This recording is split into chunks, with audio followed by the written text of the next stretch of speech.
손해보는 것이 이익이다. 남편을 잃고 가난하게 혼자 살아가던 한 여인이 섬에서 나는 해산물을 사다가 무태 내다 팔자고 결심하게 되었다. 우연히 이웃 섬을 오가며 장사를 하면 꽤 돈을 벌 수 있다는 이야기를 들은 탓이었다. 그녀는 어렵게 빚을 내 장사 미천을 만들어서는 섬을 향해 길을 떠났다. 그런데 나루터에 도착하기도 전에 그만 돈보따리를 잃어버리고 말았다. 장사는커녕 빚만 잔뜩 지게 되었다 싶어 그녀는 하늘이 노래지고 땅이 꺼지는 듯 했다.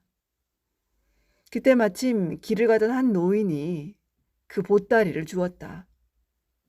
이렇게 큰 돈을 잃었으니 무슨 사연이 있을 거다. 어떻게든 주인을 찾아줘야겠구나. 노인은 그 자리에서 꼬박 반나절을 기다려 길을 되짚고 온 그녀에게 돈을 돌려주었다. 그녀는 노인에게 감사의 큰 절을 올린 뒤 되찾은 돈보따리를 품에 안고 다시 나루토로 가 배를 탔다. 배가 바다 한가운데쯤 나아갔을 때 바로 그때였다. 갑자기 한 청년이 바다에 빠져 허우적거렸다. 너무 깊은 바다여서 아무도 청년을 구하려 들지 않았다. 그녀는 애가 타서 발을 동동 구르다가 당장 청년의 목숨부터 구해야 한다는 생각이 들어 크게 소리쳤다. 누구 저 청년을 구할 사람 없어요? 누구든 저 청년을 구해주시면 제가 이 돈을 다 드리겠습니다. 그녀는 사람들 앞에 돈 보따리를 내보이며 크게 소리쳤다. 그러자 누군가 나서서 청년을 구해냈다. 그녀의 기쁨은 이루 말할 수 없었다.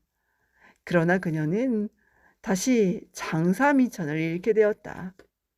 이제 장사도 할 수 없고 빚쟁이가 기다리는 집으로도 돌아갈 수 없는 딱한 처지가 되고 말았던 것이다.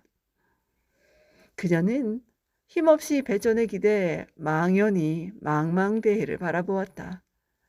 그때 그녀가 구해준 청년이 그녀에게 가까이 다가와 함께 자기 집으로 가자고 간곡히 권했다. 그녀는 마지못해 청년의 뒤를 따라갔다. 놀랍게도 청년은 그녀의 돈을 찾아준 노인의 3대 독자였다. 청년은 자초지종을 다 말씀드리고 아버지께 권유하여 그녀를 새 어머니로 삼고 극진히 모셨다. 보답을 바라지 않고 자기 이익을 버릴 때 결국 더 큰 이익을 얻게 된다는 것을 깨닫게 해주는 이야기입니다.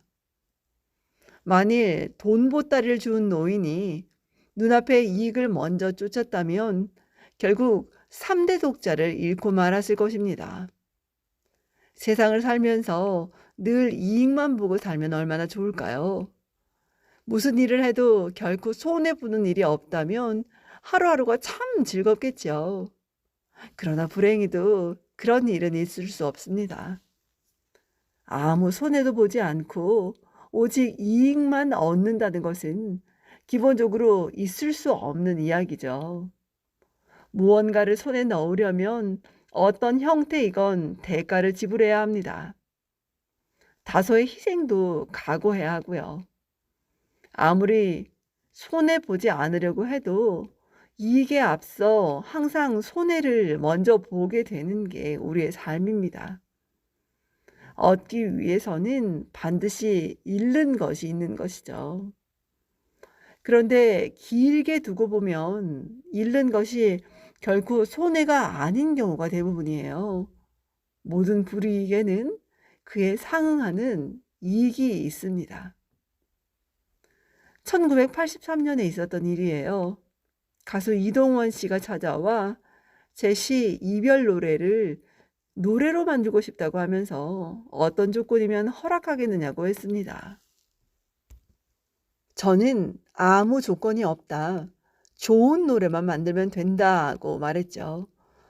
혹시 음반 제작사 측에 제 도장 찍을 일이 필요하면 목도장을 하나 봐서 사용하라고 했습니다.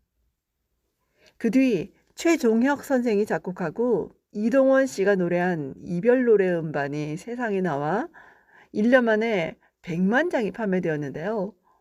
그러자 주변 사람들이 저보고 작사료로 엄청난 돈을 많이 벌었겠다고 이야기도 했고, 그렇게 손해만 보고 있으면 어떡하느냐고 말하기도 했습니다.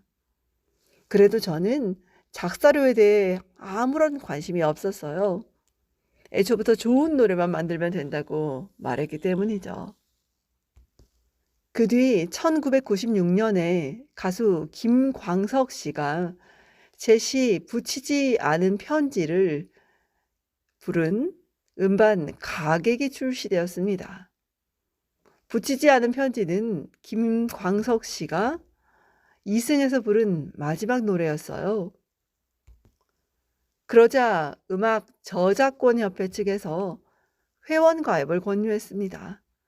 제게 작사료가 자꾸 발생되는데 회원이 아니기 때문에 지급할 수 없어 안타깝다는 게 그 이유였습니다. 저는 문학인이지 음악인이 아니라는 생각 때문에 회원 가입을 차일피일 미루었습니다. 작사를 위해 시를 쓴 게 아니기 때문에 그 시가 노래가 된 것은 어디까지나 부수적인 것이라고 생각했죠. 그래도 협회 측에서는 자꾸 회원 가입을 권유해 왔습니다. 저는 내심 가입을 하면 그동안 못 받은 이별 노래 작사료까지 다 받을 수 있을까 하는 생각도 들어 결국 가입을 했죠. 그러나 작사료는 회원 가입 이후부터 발생되는 부분만 지급할 뿐이었습니다.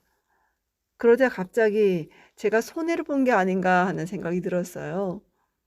관심을 가지지 않았을 때는 그런 생각이 없었는데 관심을 가지고 회원 가입을 하자 그런 생각이 든 것입니다.